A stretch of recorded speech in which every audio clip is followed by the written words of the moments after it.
Okay, welcome back. Time for our next keynote on 5G and the transformative role of local bodies. My guest is Ceren Clulow, Programme Director at Cambridgeshire County Council in the UK. Thank you so much for joining us today. How are you?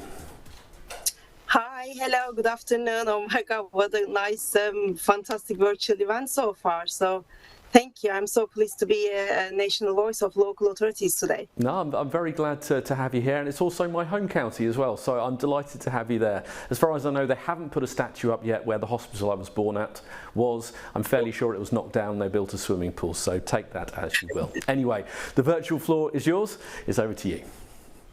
Thank you so much. Hi everyone, it's Ceren Clulow here, and I'm the Program Director for Connecting Cambridgeshire.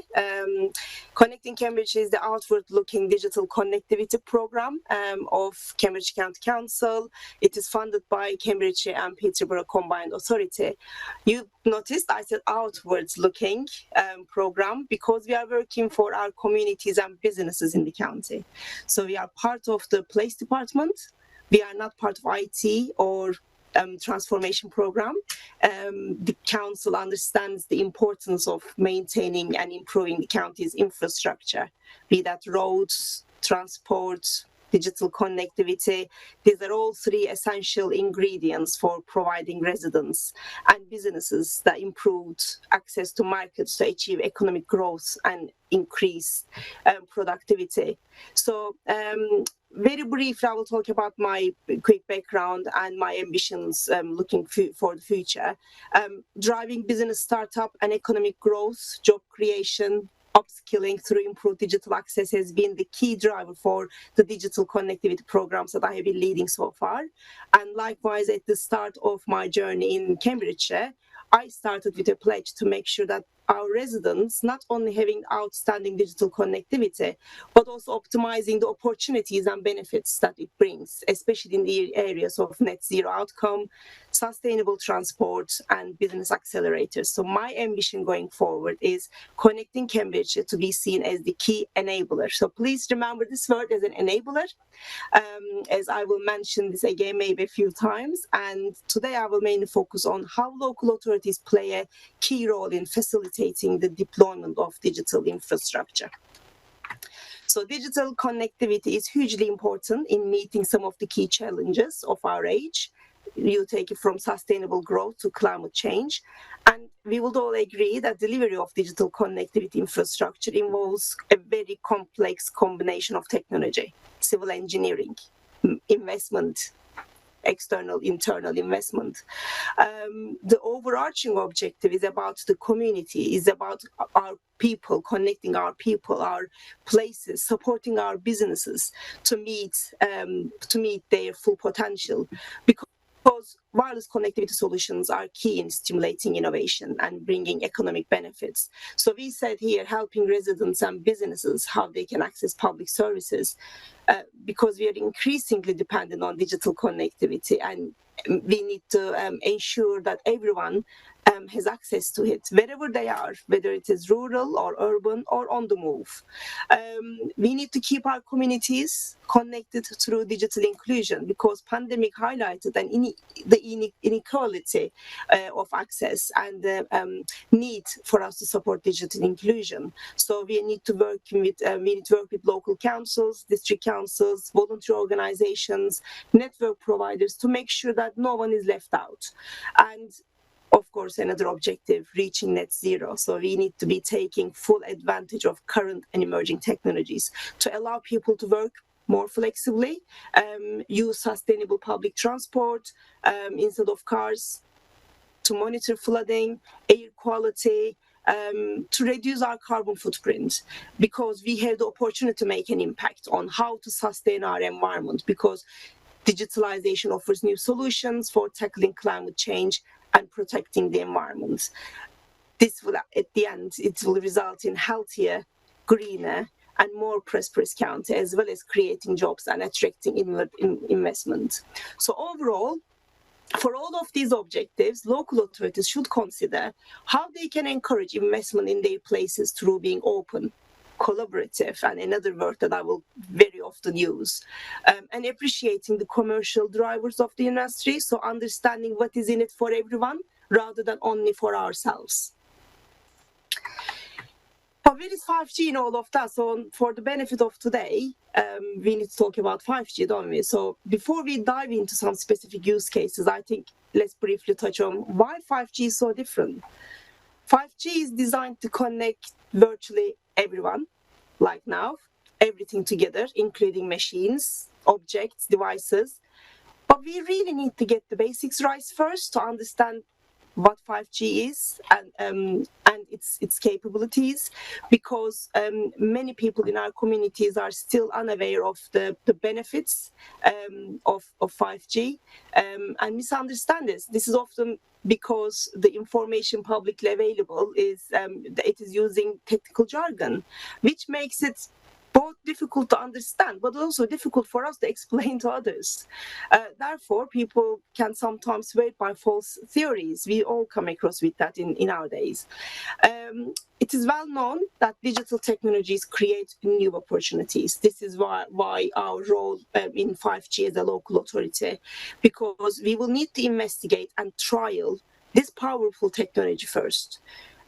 So that we can explore its technical capabilities to maximize its benefits to our communities, to encourage commercial 5G deployment in piloting use cases from a wide range of sectors: agriculture, healthcare, sustainable transport. And also we need to be able to demonstrate scalability opportunity to other regions. So we did the pilot, how we can scale that up to the other regions. So I'm usually asked the question, what do you mean, Ceren, by use cases? So it is the areas. Easily, it's the situation that 5G can make a difference.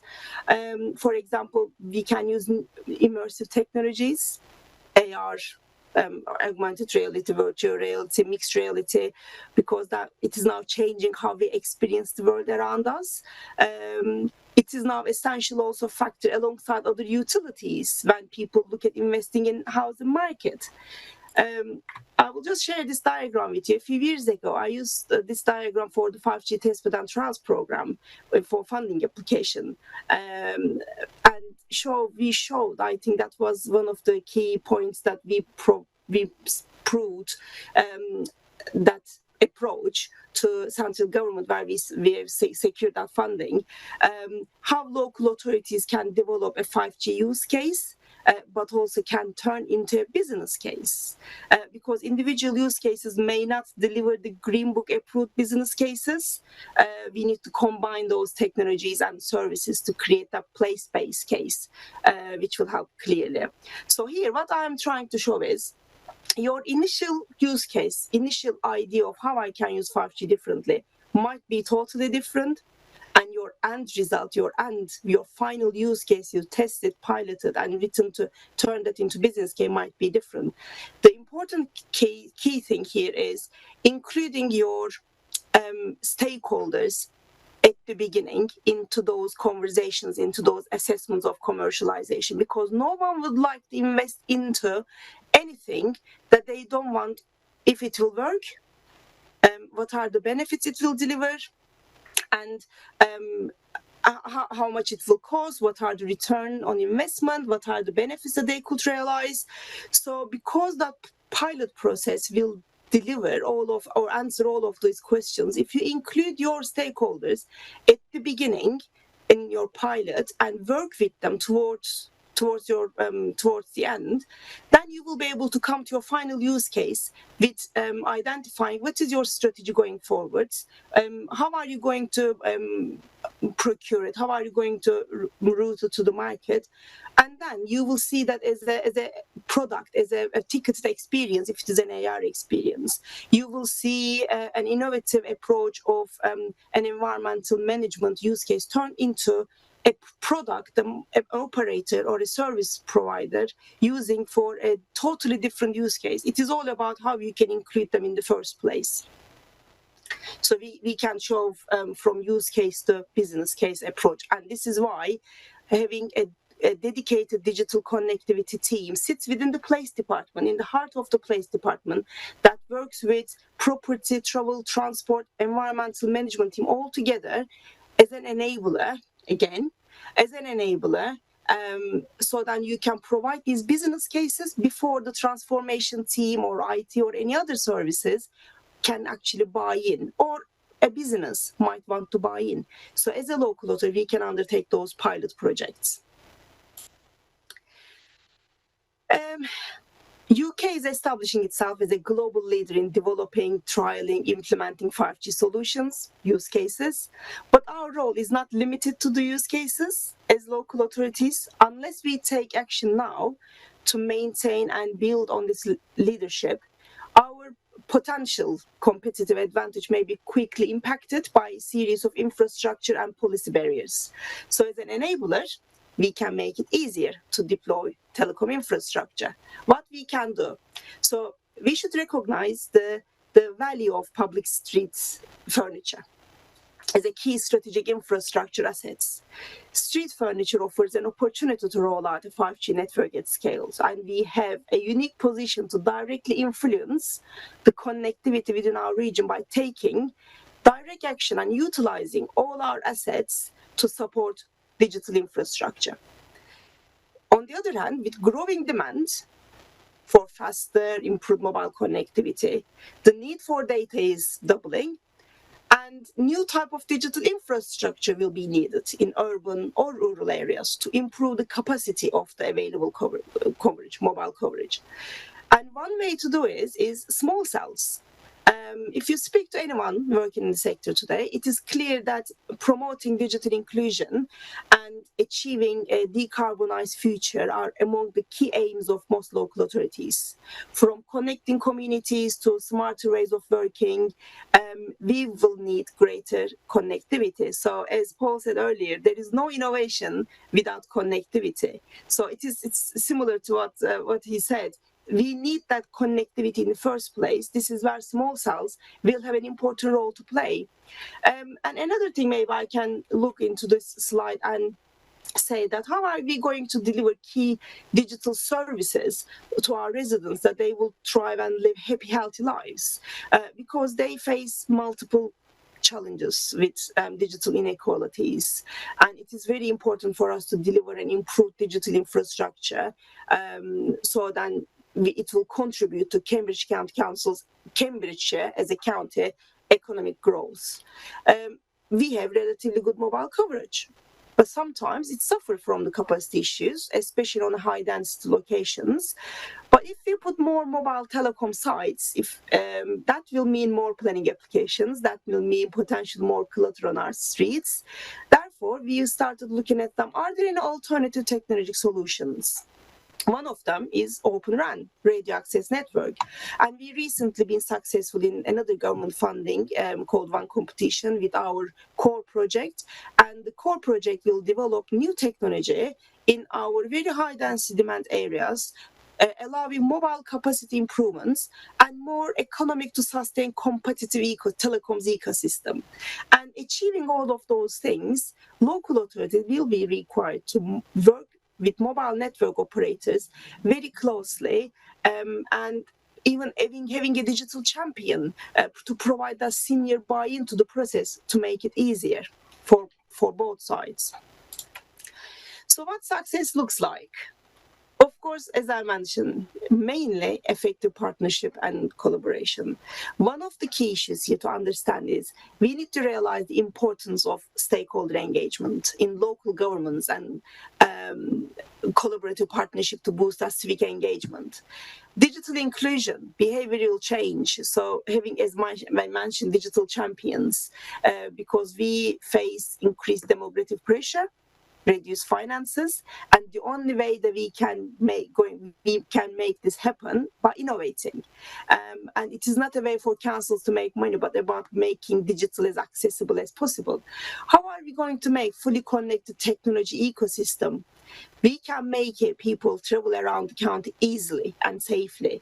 We will make more people to walk, cycle, use public transport, maybe getting 1 in 4 people out of their cars, making more places to work from in a walking distance, more electrical vehicle charging points across the county. The transformation of public sector assets, like lampposts for small cells, means they can now supply public access Wi-Fi and support environmental monitoring such as air quality, flooding. We can monitor pedestrian flow, parking spaces. We can support digital connectivity. And we can also, as a local authority, reduce those process costs, increased revenue, and digitalization will cut the revenue costs down.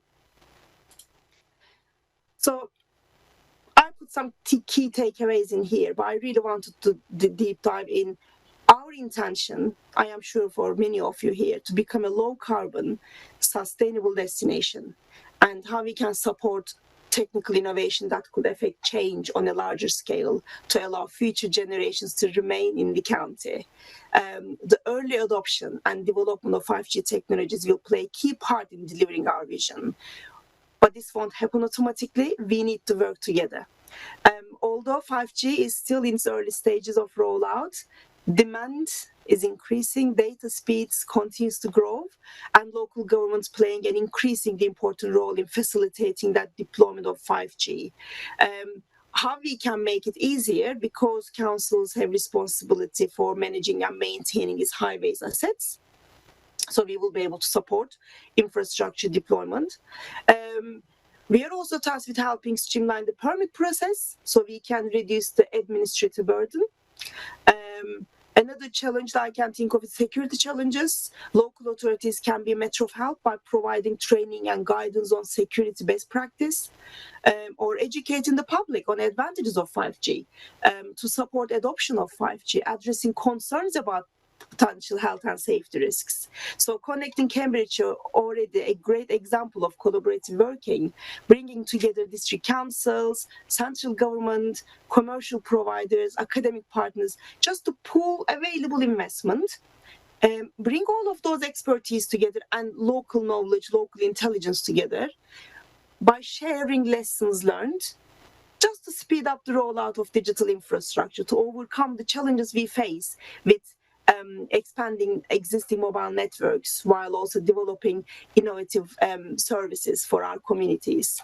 I'm hoping he's listening, but if he is, it will be good. But one of my business partners, he might be already in the audience, has a great explanation of this. Nick Mellers, if you're here, just send some questions. He says the person who invented technology of 5G not going to be the person who invents the use cases of 5G. I love this. The use cases of 5G are going to be created by people who have the imagination and vision. He's so right. So we can collaborate as who have the imagination, vision to create those use cases.